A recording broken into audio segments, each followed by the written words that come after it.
মসজিদে আজান হচ্ছিল, তাই ইমাম সাহেব তার কামরা থেকে বের হয়ে মসজিদে প্রবেশ করল। নামাজের জন্য তিনি প্রস্তুতি নিচ্ছিলেন।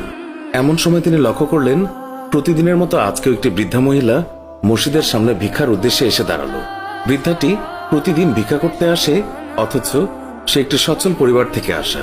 বিষয়টি ইমাম সাহেবের খুবই কৌতূহল উদ্রেক করল, আর সে কারণেই ইমাম সাহেব নামাজ শেষে বৃদ্ধা মহিলার কাছে আসলেন। ইমাম সাহেব প্রথমে সালাম দিয়ে জিজ্ঞাসা করলেন, আপনি ভিক্ষা করেন কেন? আপনার পরিবার তো খুবই সচ্ছল। মহিলা বললেন, হুজুর, আপনি তো জানেন বেশ কয়েক মাস হলো আমার স্বামী মারা গেছেন, আর এখানে আমি একা। বৃদ্ধা মহিলার একটি ছেলে ছিল, সে বিদেশে একটা ভালো চাকরিও করে। তখন হুজুর বললেন, আপনার ছেলে কি আপনাকে টাকা পয়সা দেয় না? মহিলা বললেন, সে আমাকে কয়েক মাস আগে টাকা পাঠিয়েছিল, কিন্তু এখন আর কোনো টাকা পয়সা পাঠায় না, শুধুই কিছু রঙিন কাগজের ছবি পাঠায়, আর আমি এইগুলো খুব যত্ন করে রাখি। হঠাৎ করে টাকা পাঠানো বন্ধ করে রঙিন কাগজের ছবি পাঠায়, বিষয়টি হুজুরের কাছে খুবই খটকা মনে হলো। তাই তিনি বৃদ্ধাকে বললেন, আপনি যদি কিছু না মনে করেন, তাহলে আমি আপনার সাথে আপনার বাসায় যে রঙিন কাগজের ছবিগুলো দেখতে চাই, আর বুঝতে চাই কেন আপনার ছেলে টাকা পাঠানো বন্ধ করে এইসব পাঠাচ্ছে। বৃদ্ধা মহিলা তখন হুজুরকে বাসায় নিয়ে গেলেন আর রঙিন কাগজের ছবিগুলো দেখালেন। হুজুর এগুলো দেখে তো অবাক, কারণ এগুলো হলো ডলার। প্রত্যেকটা নোটই হলো $1 একটি নোট। এরকম অসংখ্য নোট মহিলার ঘরে সাজানো ছিল, কিন্তু আশ্চর্যের বিষয় হলো মহিলাটি অশিক্ষিত হওয়াতে সে এই কাগজের বিষয়ে কিছুই বোঝেননি, আর কাউকে দেখানোর প্রয়োজন মনে করেননি। অথচ তিনি নিজেও জানতেন না যে তার ঘরে কত টাকা সাজানো আছে।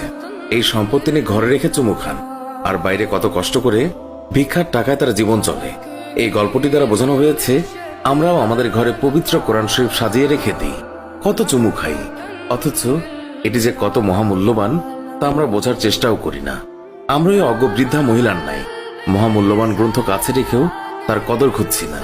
আমরা যা চাই, সুখ, শান্তি, আরাম, আয়েশ, বিলাসিতা, সবকিছুই তো এই কোরআনের অন্তর্ভুক্ত।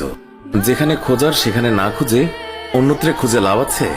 পবিত্র কোরআনের হক হচ্ছে এটা পড়া, এটার অর্থ বোঝা এবং মানে খোঁজা। এটাকে ঘরের শেলফে সাজিয়ে না রেখে এটাকে পড়া। এটা আল্লাহ তাআলার বিধান, পবিত্র গ্রন্থ, সমগ্র মানব জাতির জন্য হেদায়েত স্বরূপ। আমরা যেন ওই বৃদ্ধা মহিলার মতো না হই। সে তো নির্বোধের মতো ঘরে ডলার রেখে বাইরে ভিক্ষা করে। সে কি জানতো এটা কত মূল্যবান অর্থ? আমরা তো ওনার থেকেও শিক্ষা নিতে পারি। কেন আমরা পবিত্র কোরআন ঘরে সাজিয়ে রাখবো? এটার কি কোনো হক নেই?